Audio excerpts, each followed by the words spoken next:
Today on Straight Talk Africa, presidential campaigning is already heating up in Uganda, where President Yoweri Museveni has held power for nearly 30 years.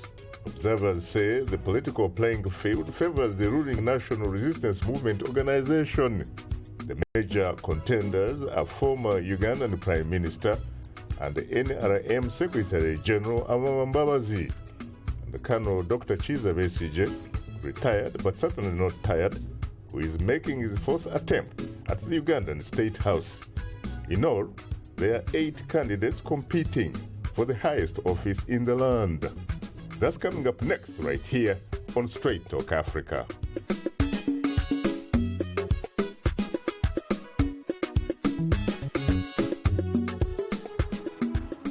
Hello, welcome Straight Talk Africa, live from the Voice of America studios here in Washington.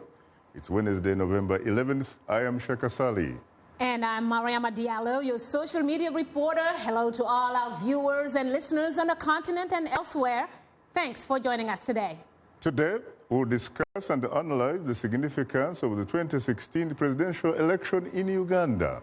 And coming up later in our STA inbox, we'll share your thoughts on this topic through your emails, tweets, and Facebook comments. Hope you'll stay with us. Thanks, Mariama. But first, Ugandans will go to the polls February 18th. Candidates running in the presidential election officially began their campaigning on Monday. A major international human rights group has called on the government to ensure a level playing field for all. My colleague, Paul Cisco, has more on the story. Yoweri Museveni has led Ugandans since 1986. After ousting the military regime of General Tito Okello. President Museveni first was elected president in 1996, re-elected in disputed elections in 2001 and 2006, and again in 2011. The government did away with term limits in 2005. If Ugandans return the 71-year-old Museveni to office next February, he'll join President Paul Biya of Cameroon, Zimbabwe's Robert Mugabe, President Jose dos Santos, Angola, and Equatorial Guinea's Teodoro Obiang as the 5th African leader serving 3 decades or more.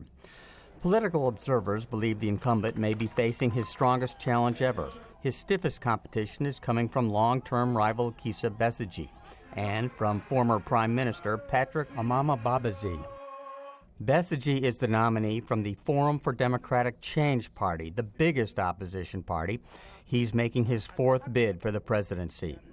Former Prime Minister Mbabazi is challenging for the presidency as an independent. What makes you think that they are the man? You're completely different. Let me begin with the corruption. Yes, there have been corruptions, allegations. You have 30 seconds. Okay, all these were cleared by all manner of investigations. They were false.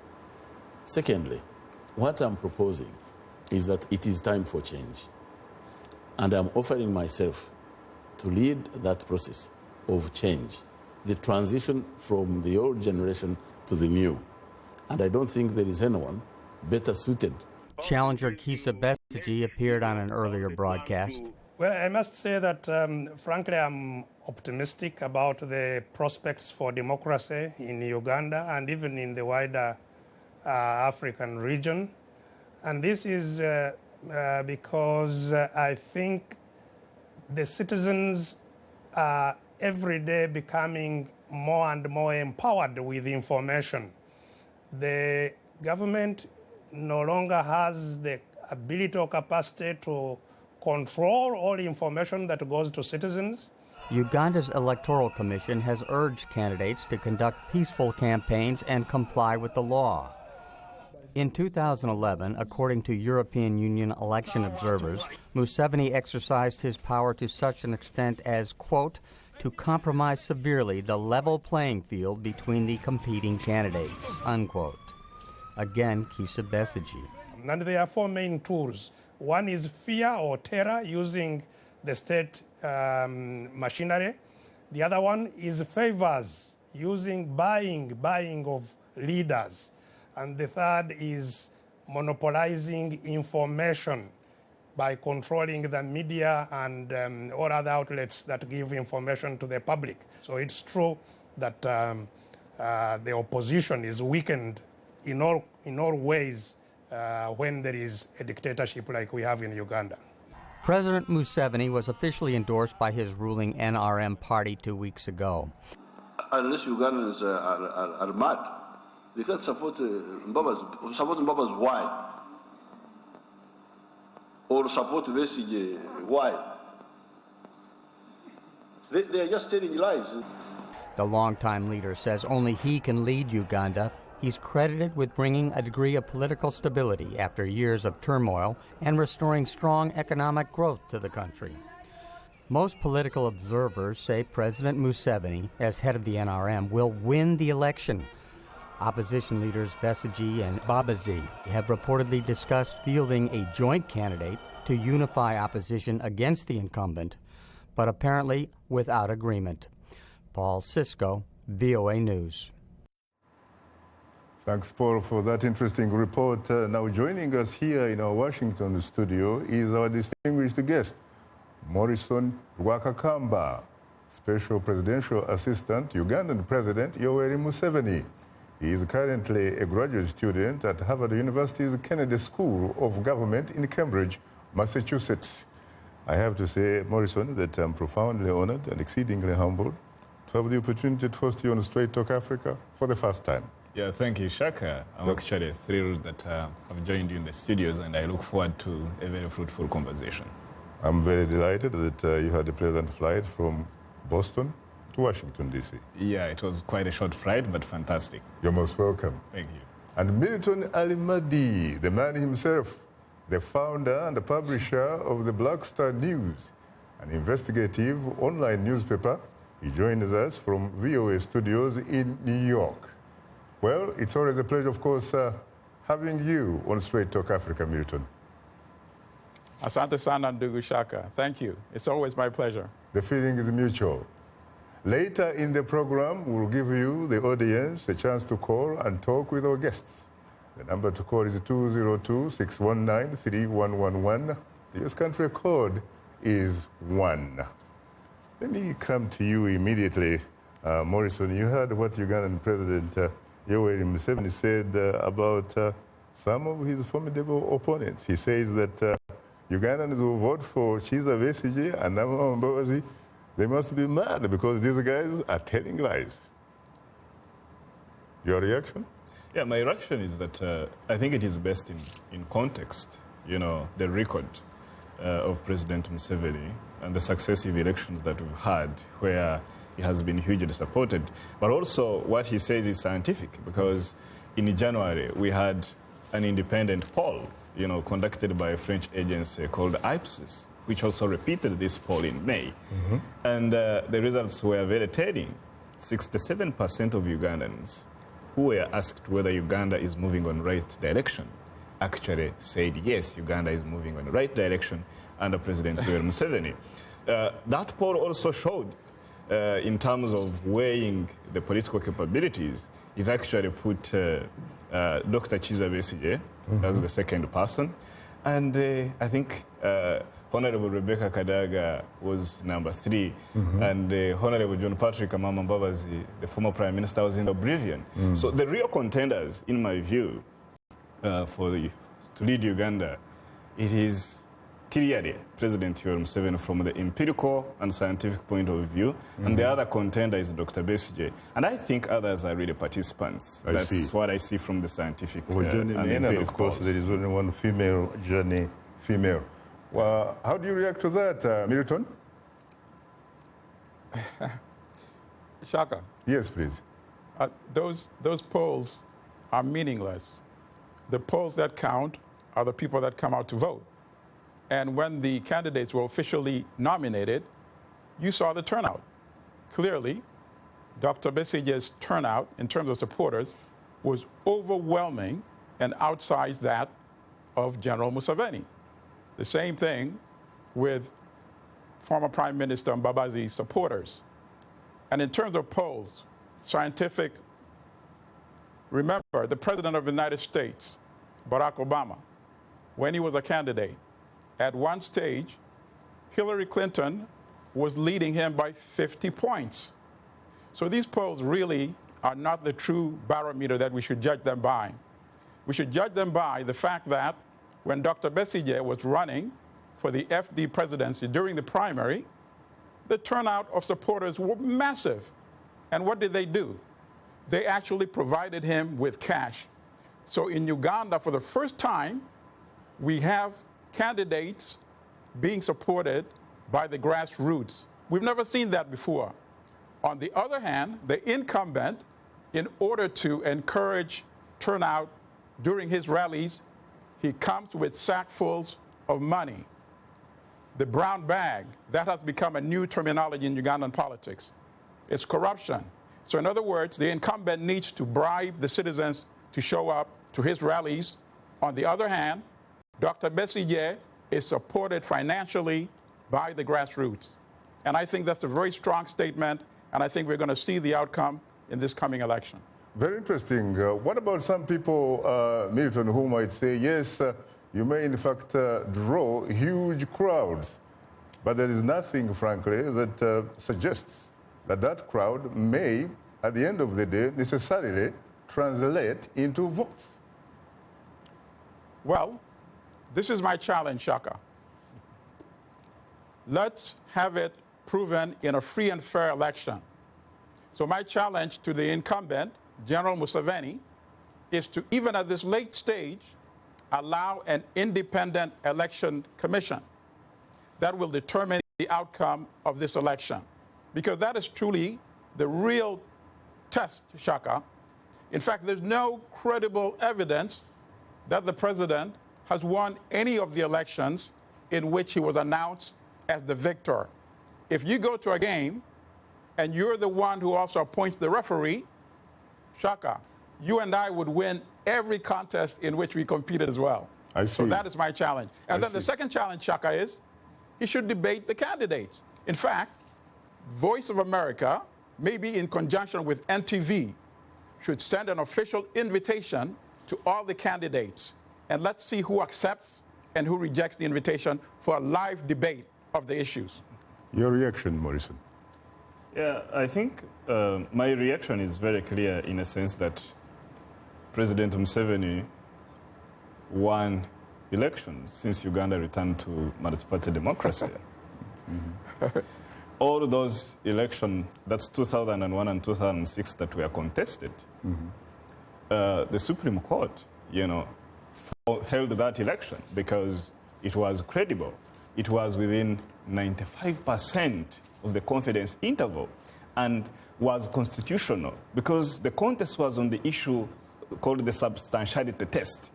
Was there, irregularities that amounted to an annulling of the election? And what, in the wisdom of the Supreme Court justices, they found that it was not there. The only contention, by the way, if you look at the judgment, was on the people who claimed to have been disenfranchised. And that's 150,000 who were removed from registers by committees. And what the judges found was that that was a systemic problem. It was not sanctioned by the NRM candidate, nor was it sanctioned by the FDC candidate or any other participant in that election. So it could not be blamed. And nobody knew those 150 disenfranchised voters where they were going to cast their vote, for whom or for who.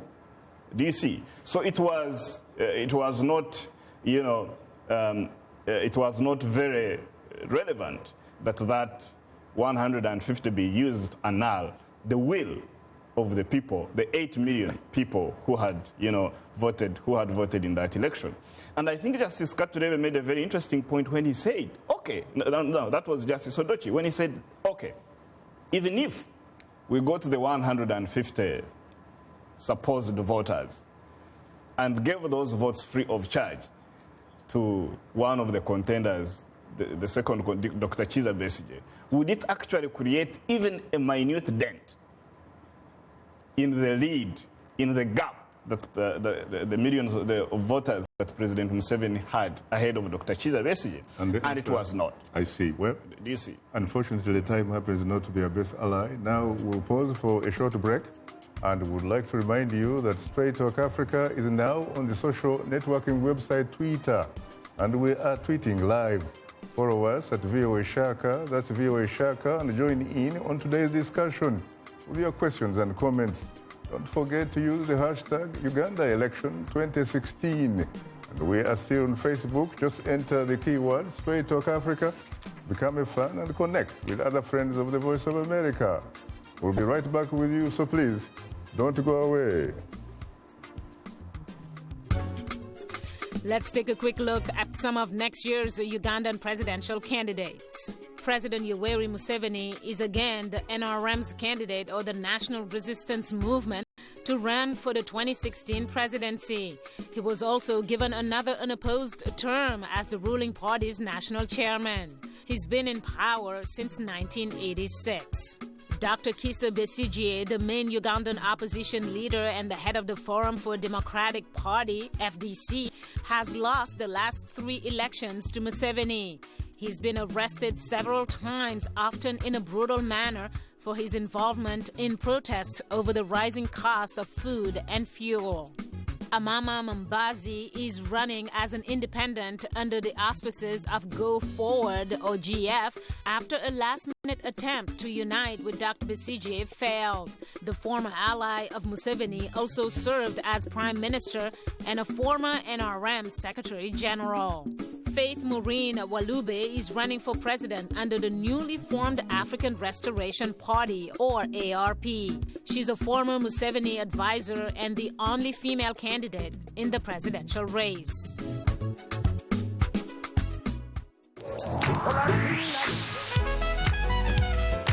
I wanted to present music and a side of American culture that is most important to me, that is a part of who I am. They're going to get some incredible performances.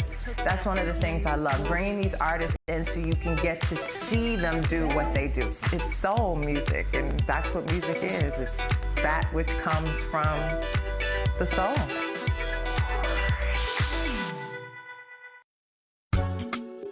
This is Straight Talk Africa on the Voice of America. What is your opinion about today's topic? Call us at 202-619-3111. U.S. country code 1. When you call, remember the following. Ask only one question, keep your comment brief, and turn down the volume on your radio or television. Now let's return to Straight Talk Africa.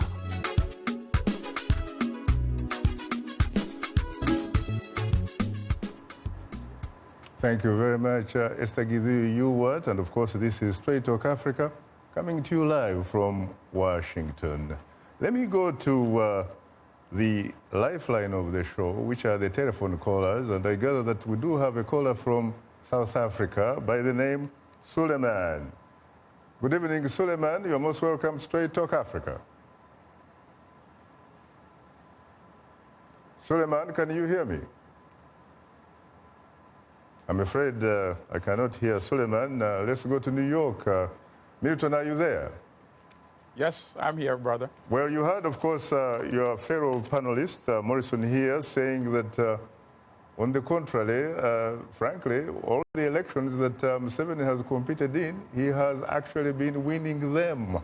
That, in fact, he has even been cleared by the Ugandan Supreme Court. How do you react to that? Shaka. Shaka, first of all, in 2001 and 2006, the courts clearly ruled that there was massive fraud in those elections.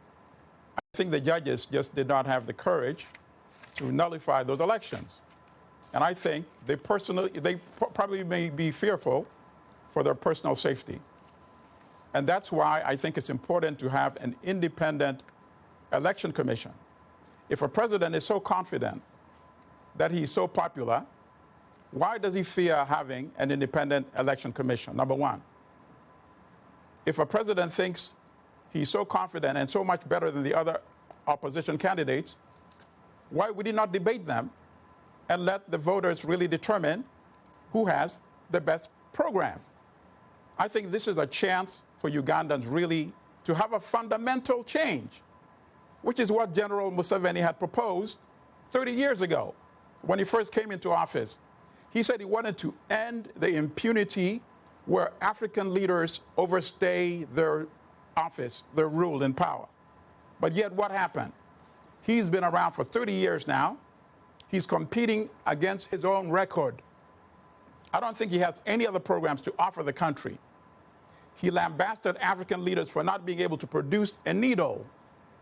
And now he wants people to give him another chance because he claims he can move Uganda to the middle income level. Now, if you could not produce a needle in 30 years, how credible really is it that you'll be able to lift Uganda to middle income level? Very interesting.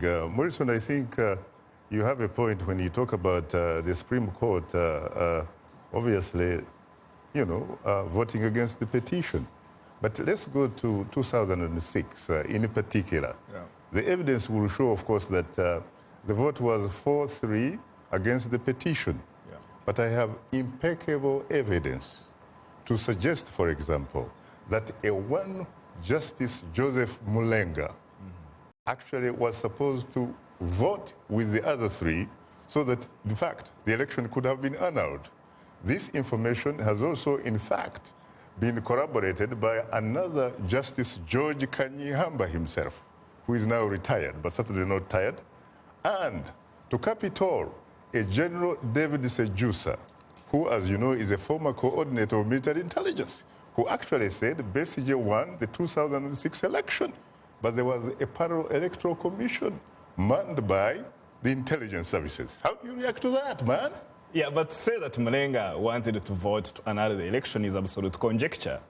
And you cannot rely on a competitor because Sejusa is opposed to President Museveni, has been very open about it, and he's using all sorts of, lies in order to create disaffection, against the president. So he's not a credible, informer or a credible informer in this entire process. So you cannot rely on that. And suppose I told you frankly that Sejusa actually told me this, gave me this information when he was still an active serving officer. But was that in the government of General Yoweri Museveni? Was that information delivered, stamped, and on an official, headed paper? So that is conjecture. He could have been fighting the system from within, and that you cannot take it away. But I wanted to address this issue of the Electoral Commission that my brother Allimadi continues to talk about.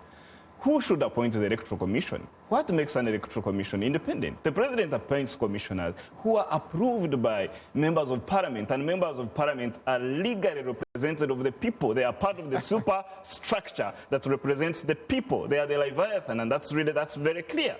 So, and these members of Parliament have rejected some of the appointees of the President before. The President appointed Honorable Kamba for Minister, and the members of Parliament, the Appointments Committee, threw him out. Appointed Honorable Meza.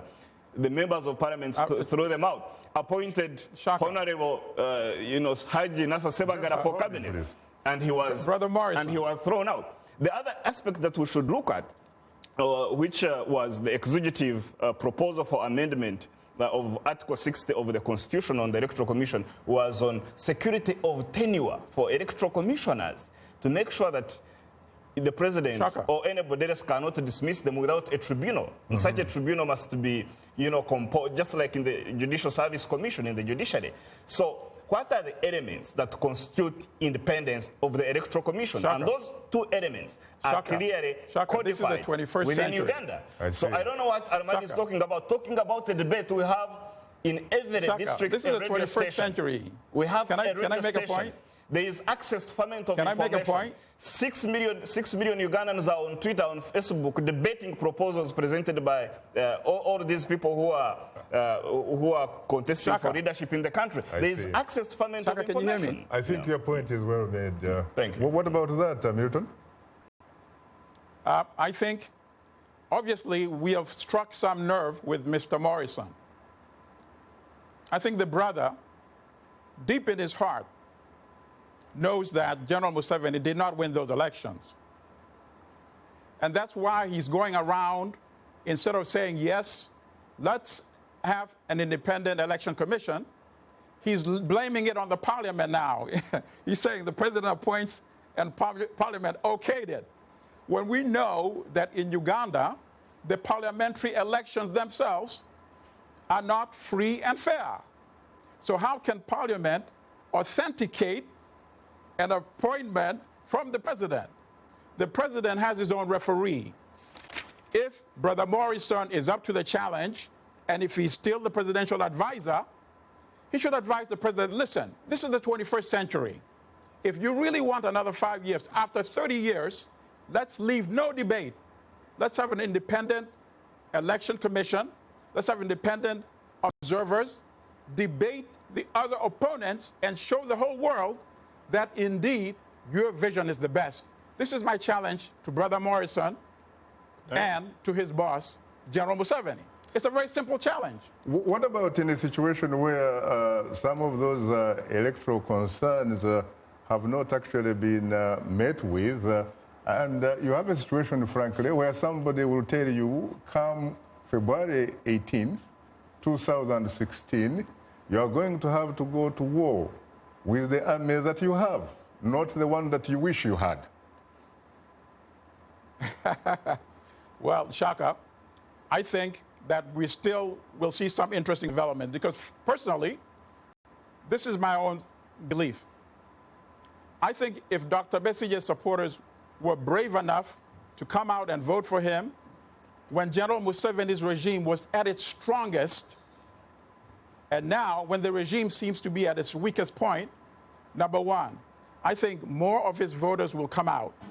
And then number two, I think Prime Minister Mbabazi's supporters will peel some of the votes away from General Museveni. Obviously, General Museveni still has the trump card, which is the Election Commission. Because regardless of the outcome of the election, if the Election Commission says that General Museveni won those elections, then we have a problem. And that's why I'm proposing that we should eliminate that problem by having a truly credible, independent election commission. Do you agree, as some have suggested, that in Uganda, when it comes to election results, it's not really so much about who comes to vote for you, but in fact, who counts the votes?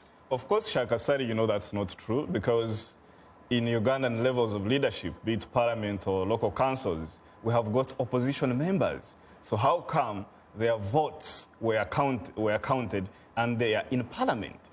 But the presidency is different. It's even ring-fenced. No, this is the same Electoral Commission that counts votes at the presidential level. I think it is defeatist if you lose an election because you are unpopular, because you don't have structures at the grassroots level, and you play to the gallery. And I think the president of FDC, Mugisha, has been very clear on this. He says the problem of FDC is inability to mobilize, is inability to create structures. This is why opposition parties don't even present candidates. They only present candidates in 30% of the constituencies in the country. So how do you expect to win? If you cannot field candidates, that means that you are thin on the ground. That means you have no capability to mobilize. And what Allimadi is saying is actually objectification of citizens, because if citizens elect their own leaders, elect members of parliament, elect their president, and you think they cannot discern, and you think their choices shouldn't be respected because any members of parliament are a useless gang, I think that's objectification. I think that's lack of respect for the citizens for whom you want to vote. I have to tell you, frankly, Morrison and Milton, that I am profoundly humbled by the fact that I have the opportunity to be moderating a panel here of two gentlemen who are beneficiaries of Ivy League type of education. The best and the brightest. You're talking about Harvard, you're talking about Columbia. Yeah. But having said that, haven't you heard from some critics suggesting that President Yoweri Museveni suffers from a disease of having a pathological fear of fair competition? Absolutely not. Absolutely not. Because if he came not through the ballot because the conditions did not allow that, and the history of Uganda is very clear on that. But he led a consensus that codifies a new agenda in 1995 through a constitution and led Uganda to transition to a full-throat multi-party democracy. And people are competing are competing at every level, from the local council, from the district. There is actually highest level in terms of democracy and participation and civic consciousness in that country. And if you look at the tenets of democracy, free place, free expression, people are doing that, each and every day. But now, people of Ugandans want hope. If you listen from Babas, if you listen from Besigye, they are talking of defiance, they are talking of BJs. And President Museveni is busy talking about transforming this country into, a middle-income country. And he has set up the tenets. He has described how to unbind the binding constraints. And he's very clear on the message. These guys are talking about defiance. They are talking about Tahrir Square. And that's not what Ugandans want. I think your point is well made. We'll come to that later. And of course, you're tuned into Straight Talk Africa. And we'll have more of a discussion in a moment. But first, here is Mariama Jaro. Take it away, Mariama. Well, thanks, Shaka. Still to come, we'll reveal some of the fantastic and outstanding feedback we've received from our audience through social media. But now, here is our letter of the week from a Straight Talk Africa Facebook fan who's writing us from, I think it's Liberia. I'm not sure. It's Kampala. Sorry about that. Tibbs Orikiriza in Kampala, Uganda writes, Uganda is characterized by politicians who use fear to govern and are self-serving and greedy. Opponents to the regime are treated as criminals. People do not want to associate with the opposition because they might be arrested on trumped-up charges. All government institutions are fused with members of the NRM party. Recruitment and promotions are based on the loyalty to the NRM party. Now, police officers are participating in partisan politics to catch Museveni's eye.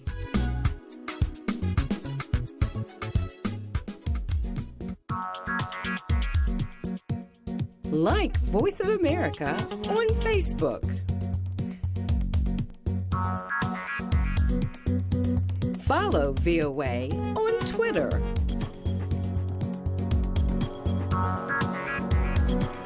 Join VOA on our YouTube channel. Like, follow, join VOA. This is Straight Talk Africa on the Voice of America. Call us now with your questions and comments. The number is 202-619-3111 and the U.S. country code is 1. Call us direct and we'll call you right back. Remember to turn down the volume on your radio or television and keep your comments brief. Now back to Straight Talk Africa. Thank you very much, Esther Giziu, and welcome back once again. It's time to bring in my colleague and social media reporter, Mariama. Take it away again, Mariama. Well, thanks, Shaka. As we've mentioned, a bid by several opposition parties to join forces collapsed. And now longtime opposition leader Dr. Kizza Besigye will run as the candidate for the Forum for Democratic Change. And former Prime Minister Amama Mbabazi is running as an independent under the auspices of Go Forward. Many other people running for the presidency as well. This will lead us to our question of the week, asking, do you think Uganda's political landscape will change if the major opposition candidates unite? Well, I have to tell you, my phone is just going crazy. Lots of tweeting and retweeting, and I think we're going to open with actually some of your Twitter responses. And just a quick reminder before that we are tweeting live today. Just use the hashtag VOA Uganda Election 2016. And if you haven't yet, please do follow us on Twitter. Speaking of it, let's go to a tweet from Kiza Isaac, who writes, the opposition candidates can never unite because of self-greed and power, self-greed for power, rather, and self-centeredness. Let's move on to Ortega Esimwede Jr., who says, if the opposition candidates in Uganda unite, they can bring the ruling party to defeat. Africans should realize it now. And last but not least, Joseph writes, an opposition's merger is one of the numerous factors that changed the face of the Nigerian election. It's a good place to start. Well, let's now turn to Facebook, where we have a comment From Mohammed Ahmed Mansour in Monrovia, Liberia, who writes, the formation or coalition of political parties is not the solution to the problem in Uganda. The country needs a mature leader with bright future, not an opportunist. I'd like to urge the opposition leaders in Uganda to recognize their deficiencies. However, opposition in Uganda must be allowed to participate in the democratic process. President Museveni should give others a chance. Uganda is not his personal property. Enough is enough. Well, passions are running high, and it's only November. Shaka and guest, your take on these comments. Very interesting. What about you, Milton? Go for it. Well, personally, I think the opposition is united. The opposition has a common objective, which is to end 30 years of one-man rule in Uganda. That, to me, is sufficient unity. I think they will peel off enough votes from General Museveni to prevent him from being declared the victor. This does not mean that he will not be declared the victor. I keep going back to that same point, and I hope other Ugandans demand for it. We're in the 21st century. We ought to be allowed to have an independent election commission that determines the true outcome of this election. And this is a very simple challenge. And I hope my brother Morris can advise his boss to accept this challenge and also to debate the other opposition candidates. It's only fair. Let the voters determine by listening to your programs, listening to what plans you still have. And in terms of moving Uganda to middle-class income level, I really have my serious doubts, because I believe that if you're not able to produce a needle in 30 years, it's going to be extremely challenging to move this country to middle-income level. And Shaka, one other point. In terms of what you said, that the president has a phobia against true challenge, I believe that to be the case. Let's not even look at how the opposition parties are harassed, how Dr. Besigye has been brutally beaten many times and arrested, but let's look at how his former brother and colleague, Amama Mbabazi, was treated. When he announced that he would also be interested in running against the president, what happened? He was ostracized.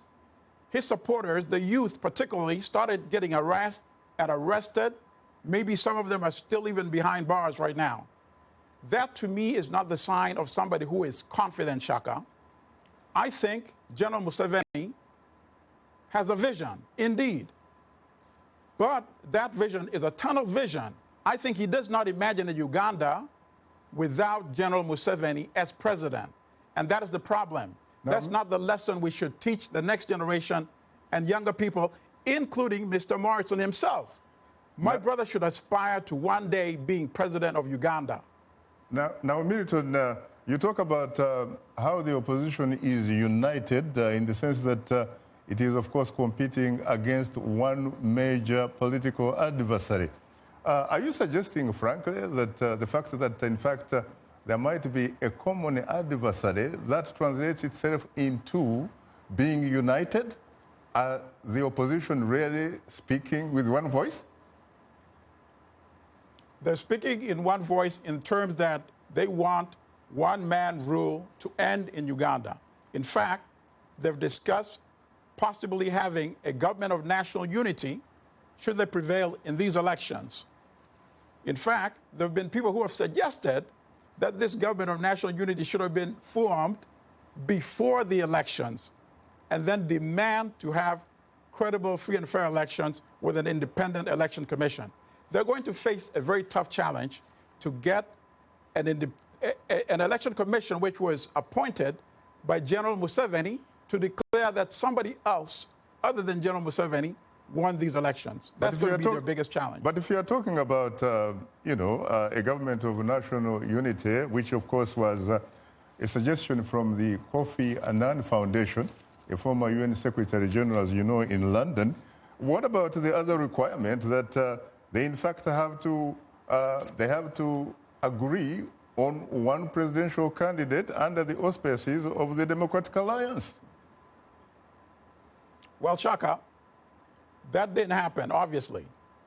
but that does not nullify the aspirations of the people of Uganda. You've seen the turnout. People obviously were disappointed by the fact that they did not unite behind one candidate.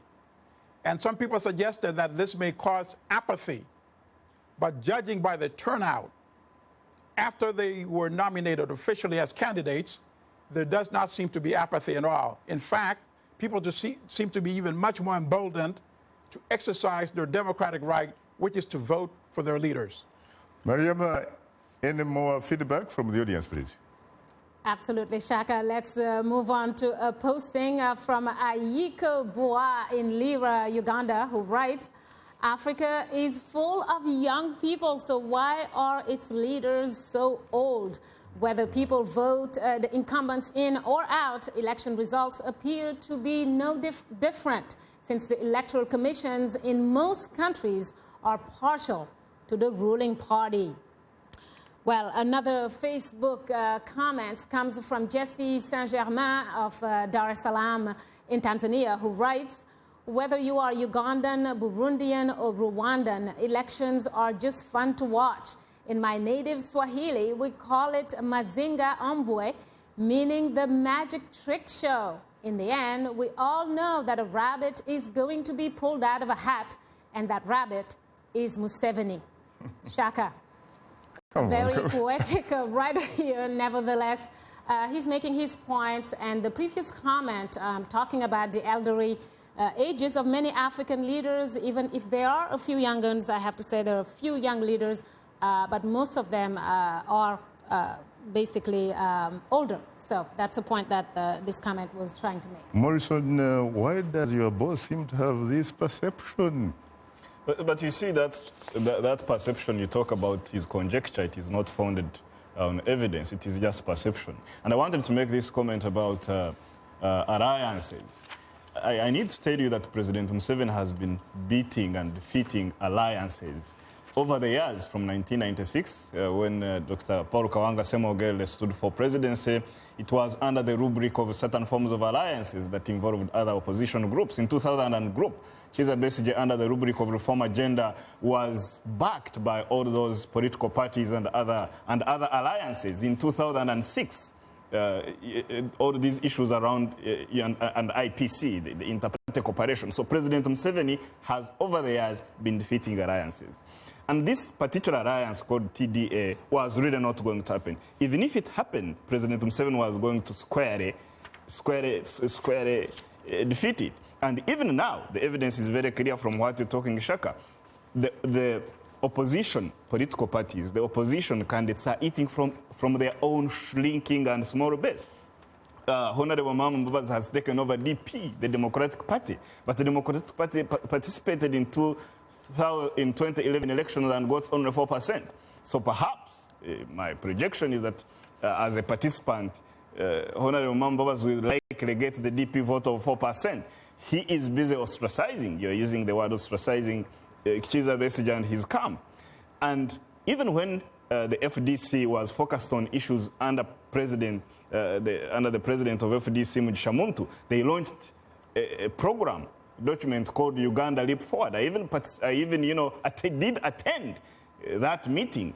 And some of us Ugandans were happy that the opposition and FDC is shifting from politics of belligerence to politics of issues, to politics of ideas, to politics of region. And what happened? The right wing in the FDC, led by people who believe in street protests, decided to eject out, retired General Mugisha as a flag bearer. And they are back in Najana and Kumbi. They took over, and it's back to politics of defiance. It's back to politics of belligerence. And Honorable Mama Mbabazi, if we are talk about, who is guilty of stealing or rigging elections in Uganda? Remember in 2001 when Honorable Mama Mbabazi stood with Garuga, the election petition number 5 of 2001. The judgment was very clear of the High Court and Court of Appeal that Honorable Mama Mbabazi stole that election in Chinchizi West, and that election was annulled. President Museveni's election has never been annulled. We'll come back to that later. Thanks, Mariama, for bringing us this week's audience reaction. Well, thank you, Shaka, and thank you to our guests for answering our viewers, listeners, and readers' concerns. This will do it for today's social media segment. Just a reminder that we appreciate all the feedback, whether it's in social media form or using other means to communicate to us. Please keep them coming. If you are a new fan, just drop us a line at africatv@voanews.com. Once again, our email address is africatv@voanews.com. Or post your comment on our Facebook page. Just enter the keywords Straight Talk Africa. Be sure to visit us online at voaafrica.com, or you can join our YouTube channel. Sign up to VOA TV to Africa and follow us on Twitter at VOA Shaka. A reminder that the show is streaming live every Wednesday. Go to VOA's Straight Talk Africa TV program page on our website, or simply watch us live on your mobile device. Just download the VOA mobile app. Now let's take a look at what's on tap for next week's program. Next week on Straight Talk Africa, some of the world's brightest young people will gather in Washington, D.C. for this year's World Bank Youth Summit. Their mission is to exchange ideas and enhance their knowledge on action against climate change. We'll have that and more next week, right here on Straight Talk Africa.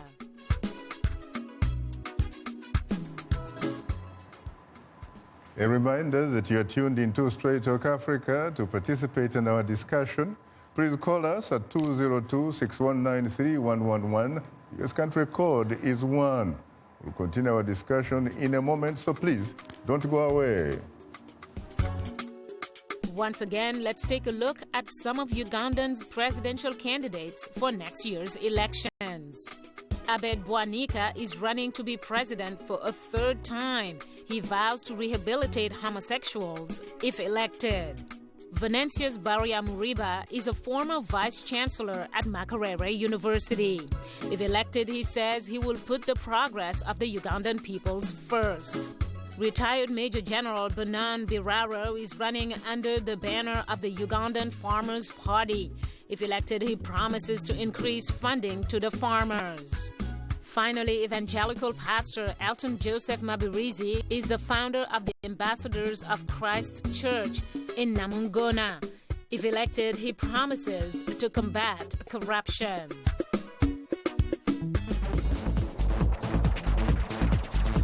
We are able to touch on things that are important to people on an everyday basis. We hope that our viewers are getting inspired when they watch our show. They're getting a view of the world from a different perspective, things that perhaps are not in their immediate vicinity. Today, I could put in on the show something that is a little different, a little unique, and this gives me that inspiration to come to work. If you like today's show, please write and tell us what you think or give us some suggestions. Be sure to tell us what station you're tuned into. Our address, Straight Talk Africa, Voice of America, 330 Independence Avenue Southwest, Washington, D.C. 20237 USA. Or send us an email at africatv@voanews.com. Log on to our website at voaafrica.com. Or post your comments on Facebook. Keywords Straight Talk Africa.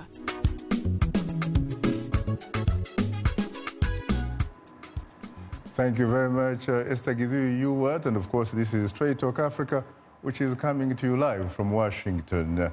Now, Milton, you guys have been talking about politicians and, of course, truth deficit. What about a saying that all politicians, really, if you will, and it doesn't really matter where they come from, when they are running for office, they campaign in poetry. They, in fact, promise heaven on earth. But when they win the election, they get to the business of governing, and they do that one in prose. Have you ever seen, frankly, a politician who is a pope? Actually, Shaka, my apologies. The connection was not that clear. If you could kindly repeat the question, please. My apologies. All I was trying to say is that you guys have been talking about how politicians suffer perhaps from truth deficit. And I was saying that yes. It is said that when the politicians are running for office, They actually campaign in poetry.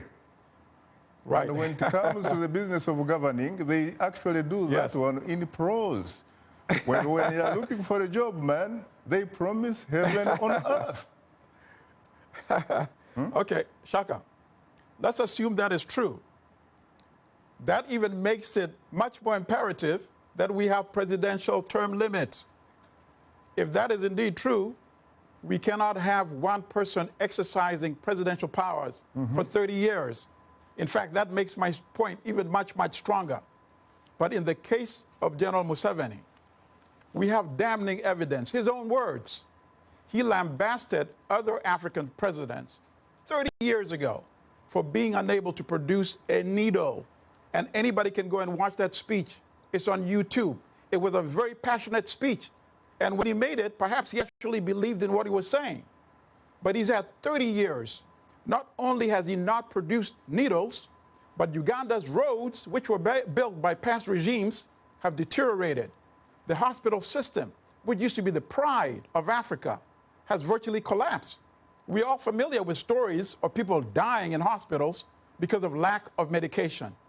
Shaka, this is not the sign of somebody who has anything left to deliver for Uganda. In fact, if he had any remorse or sense of shame, to be honest with you, he should ask for an apology from the people of Uganda. He should not be seeking another 5 years in term. People say there have been leaders who stayed in office for very long, like Lee Kuan Yew, the late Prime Minister of Singapore. Yes, indeed. But you can't put Uganda and Singapore on the same, you can't analyze them or put them in the same context. In Singapore, the country was moved from a poor country to a country where the per capita GNP today is more than $50,000. And it's the envy of the Asian countries. That is not the case in Uganda. So what argument, realistically, does General Museveni have left today? But Milton, frankly, you can't say that this man, however bad you think he may be, he has not been able to accomplish something in the last 30 years.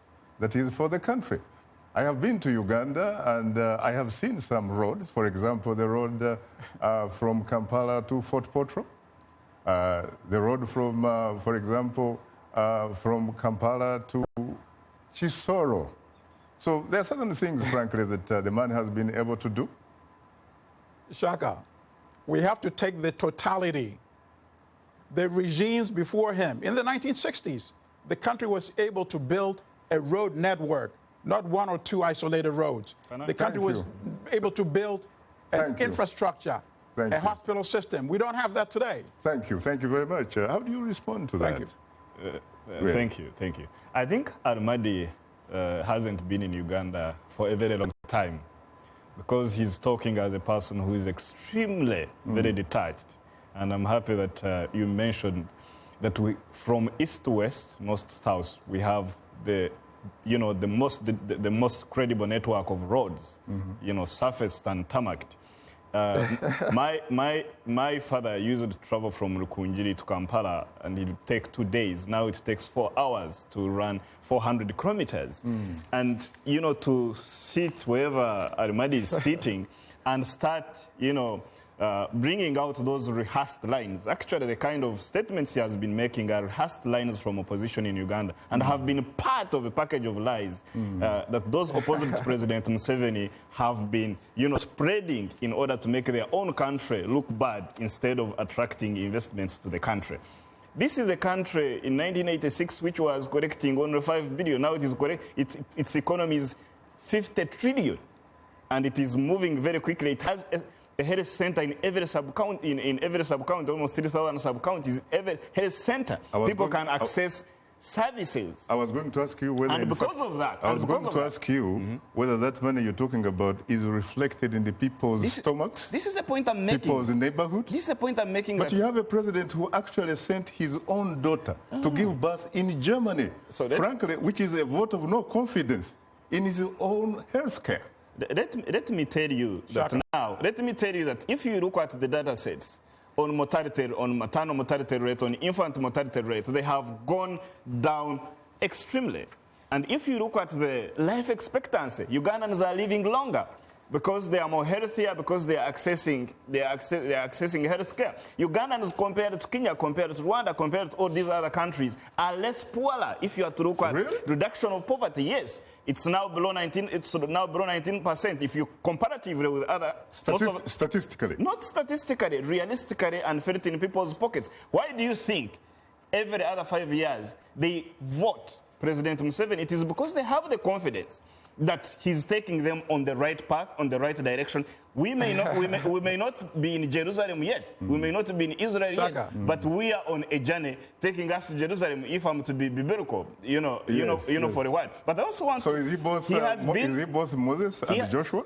He has been talking about this Electoral Commission. He hasn't told us what constitutes an independent Electoral Commission.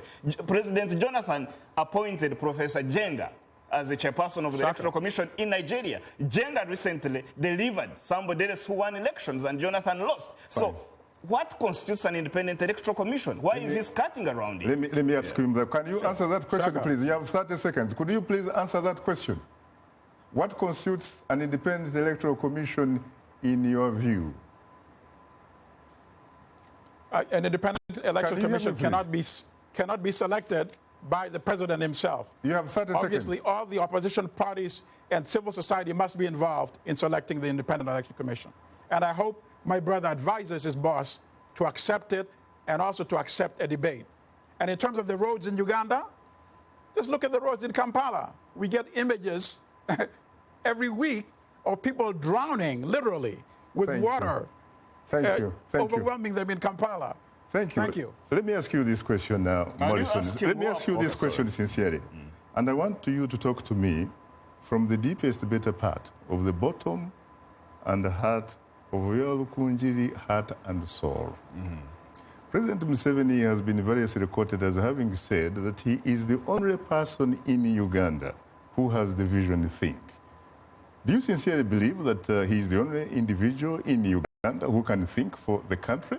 He has a shared vision because the NRM which he leads is a structure that involves millions of Ugandans, and they participate in formulating and in executing that vision. A vision is a shared process. I see. And President Museveni has been very clear that he works. There's something called NRM methods of work and NRM ideology, which has been derived through conversation, protracted conversation with the people of Uganda under the NRM. So it's not an individual vision. I see. Yeah. Is he the sort of person, frankly, that you would trust and leave your child with? Because there are people who say that he has a lot of inconsistencies. For example, in 2001, he said he needed the last constitutional allowable term to stay in office so that he could accomplish three things: to choose a successor, to professionalize the army, to secure a regional economic market.